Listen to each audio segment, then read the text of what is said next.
बंगाल राज्य के वर्धमान जिले के बंडूल में चट्टोपाध्याय वंश लंबे समय से अतिथि सेवा और भक्ति के लिए प्रसिद्ध है। फागुन मास का 29वां दिन था। वसंत का आगमन हो चुका था। जन्म जन्मांतरों के पुण्य फल का उदय हुआ था, जो श्री अखिल चंद्र चट्टोपाध्याय और उनकी सहधर्मिणी देवी राजराजेश्वरी को भगवती जगन माता की कृपा से एक अपूर्व पुत्र प्राप्त हुआ। इस अद्भुत बालक का नाम भोलानाथ रखा गया, जो शुक्ल पक्ष के चंद्रमा की भांति धीरे धीरे बढ़ने लगा। भोलानाथ को बचपन से ही भगवान की मूर्तियों के साथ खेलना पसंद था। घर में ही विभिन्न देवी देवताओं की मूर्तियां प्रतिष्ठित थी। भोलानाथ जंगल से फूल तोड़ लाता और मालाएं बनाकर उन्हें पहनाता था। तुलसी, बिलव पत्तर और चंदन आदि सामग्री जुटाकर भोलानाथ देव पूजा में जुटकर परम शांति का अनुभव करता था। बिना देव पूजा किए भोलानाथ जल तक ग्रहण नहीं करता था। भोलानाथ की पूजा में कोई पारंपरिक मंत्र विधि नहीं होती थी, बल्कि सच्चे हृदय से होती थी। नमस्कार, भक्ति कथा और कहानी में आपका स्वागत है। एक बार की बात है, भोलानाथ अपने साथियों के साथ खेलते खेलते गांव से दूर निकल गया। वहीं बालुका में शिवलिंग स्थापित करके बिलव पत्थर आदि चढ़ाकर पूजा करने लगा। तभी एक उद्दंड बालक ने पूजा में विघ्न उत्पन्न किया, तो बाल स्वभाव भोलानाथ ने क्रोध में आकर जोर से उस बालक को कहा, तूने हमारे शिवजी के साथ झगड़ा किया है, इसलिए अब तुझे उनका सांप डसेगा। यह महज बालक के रोष से भरे उद्गार मात्र थे, किंतु आश्चर्य की बात है कि जो भोलानाथ ने कहा वह सत्य हो गया। उसी दिन संध्या को उस लड़के को एक सांप ने काट लिया और वह निष्प्राण हो गया।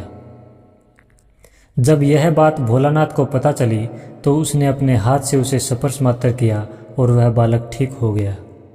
ग्राम में उत्तर दिशा में भंडार डीही के निकट एक शमशान में एक वृक्ष था। उस वृक्ष के नीचे एकांत में बैठना भोलानाथ को अत्यंत प्रिय था। जब कभी भी समय मिलता वह उस वृक्ष के नीचे एकांत में आ बैठता था। गांव में किसी साधु संत के आने का समाचार पाते ही भोलानाथ उनके दर्शन के लिए आतुर हो उठता था। एक बार बंडूल गांव से कुछ दूरी पर एक सन्यासी का आगमन हुआ। समाचार मिलते ही भोलानाथ वहां जाने के लिए सोचने लगा, किंतु किसी कारणवश दिन में जाना नहीं हो पाया, तो उन्होंने रात्रि में जाने का सोचा। रात अंधेरी थी। सोचा कोई साथी मिल जाए तो अच्छा है, लेकिन उस अंधेरी रात में कोई भी अपने घर बाहर निकलने के लिए तैयार नहीं हुआ। आखिर अकेला ही भोलानाथ अंधेरी रात में जंगल से होते हुए सन्यासी के निवास स्थान पर पहुंचा। सन्यासी ने बालक की निर्भीकता देखकर कहा, बालक, मैं देख रहा हूँ तुम्हारे अदम्य साहस और तेजस्विता के पीछे एक अद्भुत शक्ति काम कर रही है, जिसके प्रभाव से तुम इस काली अंधियारी रात्रि में निर्जन जंगल और घोर शमशान से होते हुए यहाँ तक आ पहुँचे हो। तुम स्वयं नहीं जानते तुम क्या होने वाले हो। समय आने पर सब जान जाओगे। एक बार किसी ने भोलानाथ को भला बुरा कह दिया, जबकि असल में उनका कोई दोष नहीं था, लेकिन अपनी तेजस्वी प्रकृति के कारण भोलानाथ कभी भी मनुष्यों से नहीं रूठता था। भोलानाथ का विश्वास था कि मनुष्य तो निमित्त मात्र है, असली कर्ता तो ईश्वर है। इसलिए वह ईश्वर से रुष्ट हो जाता था। अपनी प्रकृति के अनुरूप ही उस दिन भी भोलानाथ रूठा और श्री कृष्ण की मूर्ति को हृदय से लगाकर आत्महत्या के विचार से पुष्करिणी नदी में कूद पड़ा। किंतु आश्चर्य की बात है कि बालक जिधर भी गया, पानी गहरा होते हुए भी घुटनों से ऊपर नहीं चढ़ा। थक हार कर भोलानाथ को नदी से बाहर निकलना पड़ा। जब लोगों ने चमत्कार देखा तो तब से वह भोलानाथ को विशिष्ट मानने लगे। भोलानाथ के घर के निकट ही बंकिम कुंडू नाम का एक व्यक्ति रहता था। उसका लड़का भोलानाथ का घनिष्ठ मित्र था। वह लड़का जब भी बीमार होता था, भोलानाथ उसे श्याम सुंदर के स्नान का जल पिलाकर उसके माथे पर छिड़क देता था। इतने मात्र से वह लड़का ठीक हो जाता था। एक बार भोलानाथ के काका ने उसके लिए धोती ला दी। भोलानाथ ठहरा बालक, उसने खेल ही खेल में पूरी धोती फाड़ कर टुकड़े टुकड़े कर दी। जब काका ने यह देखा तो वह बहुत गुस्सा हुआ।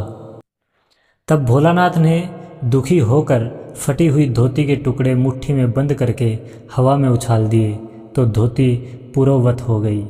यह देखकर लोग चकित रह गए और आपस में भोलानाथ को देवताओं का अंश बताने लगे। भोलानाथ 6 महीने के थे तभी उनके पिताजी गुजर गए। तब से उनका लालन पालन उनके काका ने किया। लेकिन दुर्भाग्य की बात है कि जब भोलानाथ 8 वर्ष के थे तब उनके काका का भी स्वर्गवास हो गया। तब भोलानाथ की उनकी माँ ही एक सहारा थी। एक बार उनकी माताजी को विसूचिका नामक रोग हो गया। बहुत उपचार किए किंतु वह ठीक नहीं हुई। रोग दिन प्रतिदिन बढ़ता जा रहा था। उनके बचने की उम्मीद सब छोड़ चुके थे। तब एक बार भोलानाथ की काकी ने उससे पूछा, ये पगले, बता तो हमारी दीदी बचेगी या नहीं। भोलानाथ सरल हृदय का, उसे क्या पता विसूचिका क्या होता है।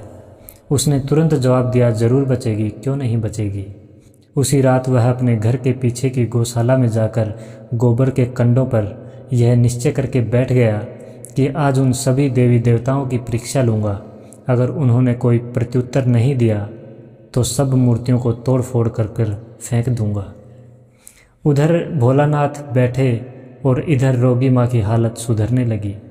सब व्यस्त थे तो सुबह तक भोलानाथ का किसी को ख्याल तक नहीं आया।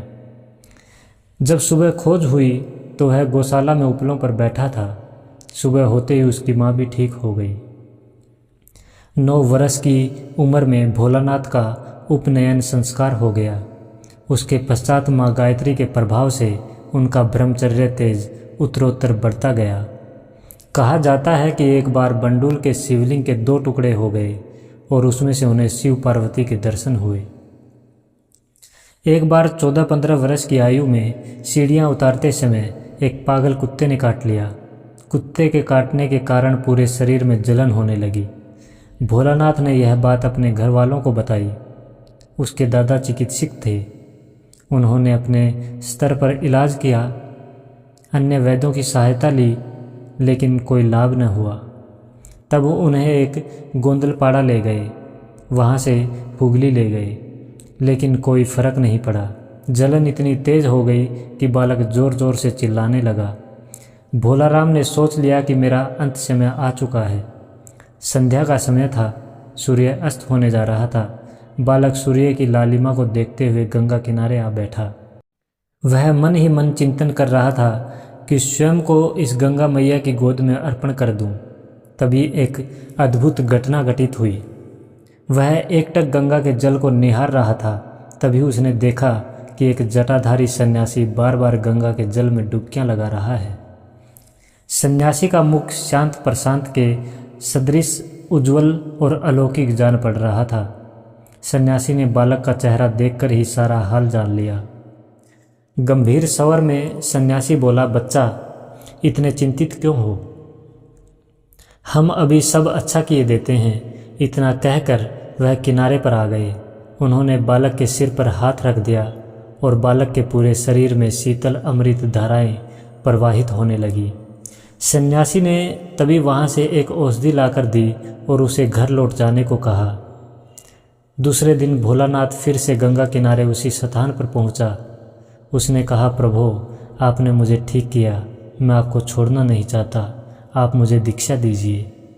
तब उन्होंने भोलानाथ को एक आसन और मंत्र दे दिया और कहा, हम तुम्हारे गुरु नहीं हैं, तुम्हारे गुरु यहाँ से दूर हैं। समय आने पर वह तुमसे मिलेंगे और आगे मार्गदर्शन करेंगे।